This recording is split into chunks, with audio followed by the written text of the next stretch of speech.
ने आईफोन को पहली बार परचेज करा है तो पहली बार तो ऑब्वियसली किसी भी चीज को समझने में थोड़ी सी मुश्किल आती ही है।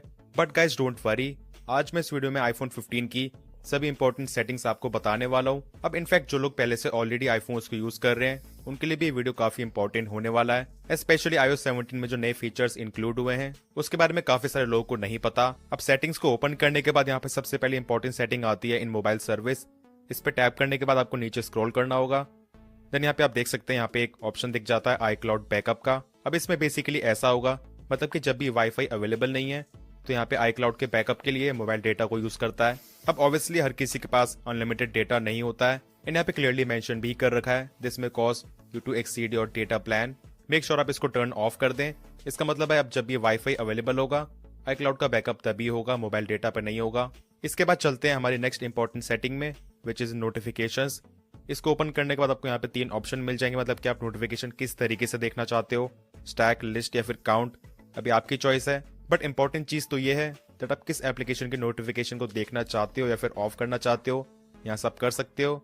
एंड आई स्ट्रांगली रिकमेंड, बहुत सारी ऐसी एप्लीकेशंस होती हैं जो कि बिना बात के नोटिफिकेशन सेंड करती रहती हैं एंड शायद कुछ लोगों को नहीं पता होता है उनके नोटिफिकेशंस कहाँ से बंद करें। आप सिंपली यहाँ पे आके उन सभी एप्लीकेशन की नोटिफिकेशंस को बंद कर सकते हो। लाइक बहुत सारी गेम्स होती हैं, battle ground, angry birds 2, call of duty, इनकी नोटिफिकेशन मैंने बंद कर रखी है। सो ऑफ करने के बाद बेसिकली जब भी हम फोन को यूज कर रहे होते हैं एकदम से पॉपअप या फिर नोटिफिकेशन नहीं आएगी।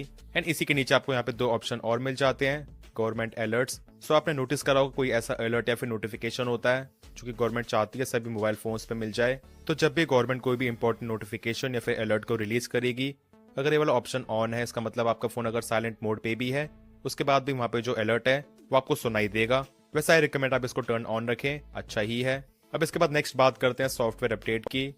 एज यू कैन सी मेरा आईफोन 15 लेटेस्ट iOS पे अपडेटेड है। अब यहाँ पे बेसिकली होता है ऐसा, जब भी हम फोन को परचेज करते हैं तो यहाँ पे जो इंटरनली सेटिंग होती हैं इन सभी चीज़ें टर्न ऑन होती हैं कुछ इस तरीके से। एंड अगर ये चीज़ें टर्न ऑन है इसका मतलब है कि आपके फोन में जो अपडेट है अपने आप ही डाउनलोड एंड इंस्टॉल हो जाएगा।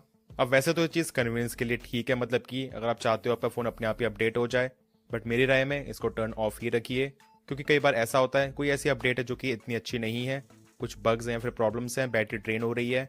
एंड अगर आपका फोन ऑलरेडी अच्छी स्टेट में चल रहा है फिर आप क्यों चाहेंगे आपके फोन में कोई प्रॉब्लम आए। दैट्स वाई आई सजेस्ट आप यहाँ पे अपडेट का रिव्यू देख के उसके बाद ही इंस्टॉल करें, मतलब कि उसका रिस्पॉन्स कैसा है। अब आप जनरल में एयर ड्रॉप में जाएंगे तो यहाँ पे आपको एक नया ऑप्शन मिल जाता है ब्रिंगिंग डिवाइस टुगेदर, जो कि बेसिकली iOS 17 का फीचर है।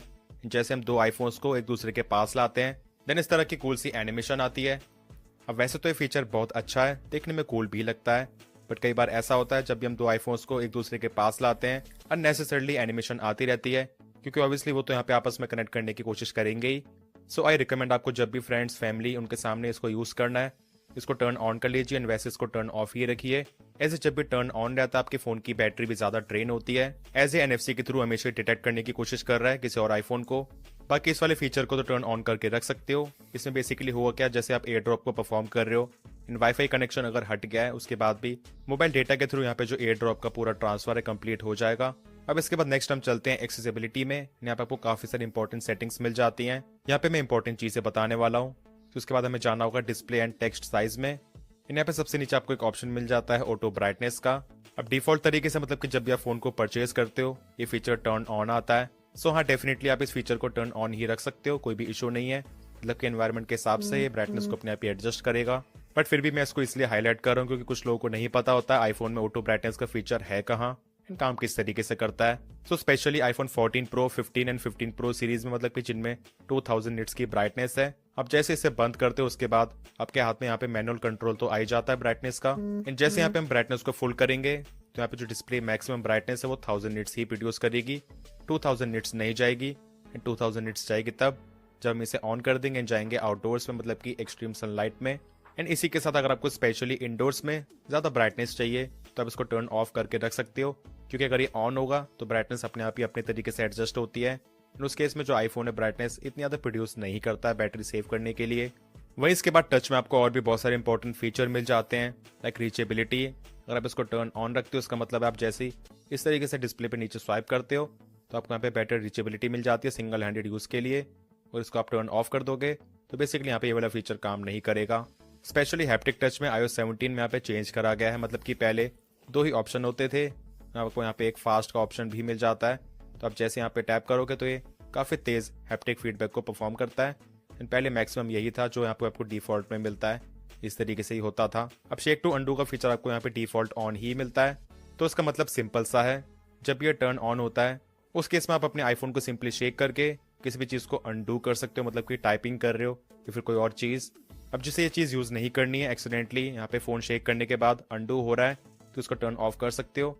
बेसिकली ये चीज़ आपके आईफोन की बैटरी भी ज़्यादा कंज्यूम करती है, क्योंकि यहाँ पे भी सेंसर्स हमेशा ही काम करते रहते हैं इस चीज़ को परफॉर्म करने के लिए। अब बहुत से लोगों को नहीं पता होता जब आईफोन में फ़ोन कॉल को पावर बटन से एंड करना है या फिर नहीं, इसके लिए यहाँ पे ऑप्शन है। अब डिफॉल्ट तरीके से ऑप्शन ऑफ है, इसका मतलब कि आपकी जो फ़ोन कॉल है पावर बटन से कट हो जाएगी।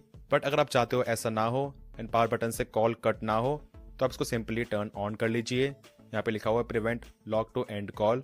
इसके बाद ये वाले दोनों फीचर भी बहुत ज़्यादा काम के हैं।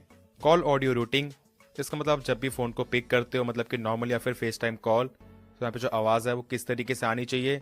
ऑटोमेटिक ब्लूटूथ हेडसेट या फिर स्पीकर, मतलब आप चाहते हो फ़ोन को पिक करने के बाद अपने आप ही हमेशा ही फ़ोन लाउड स्पीकर पे हो जाए, तो आप इसको स्पीकर पे सेट कर सकते हो। या फिर ब्लूटूथ हेडसेट, मतलब कि आप चाहते हो फ़ोन को पिक करने के बाद अपने आप ही आवाज़ ब्लूटूथ हेडसेट में या फिर एक्सेसरी में जाए।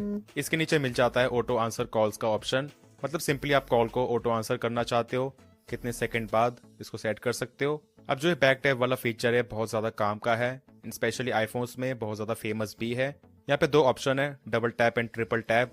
डबल टैप मतलब कि आपको सिंपली अपने आईफोन के पीछे 2 बार टैप करना होगा एंड इनमें से कोई भी एक ऑपरेशन परफॉर्म हो जाएगा। लाइक इसको मैं सेट कर देता हूँ कैमरा पे, जैसे मैं फ़ोन के पीछे 2 बार ही टैप करूंगा। तो यहाँ पे आप देख सकते हैं कैमरा ओपन हो चुका है। तो इसी तरह आप अपनी अकॉर्डिंग किसी भी चीज़ को कस्टमाइज कर सकते हो। लाइक होम कर देंगे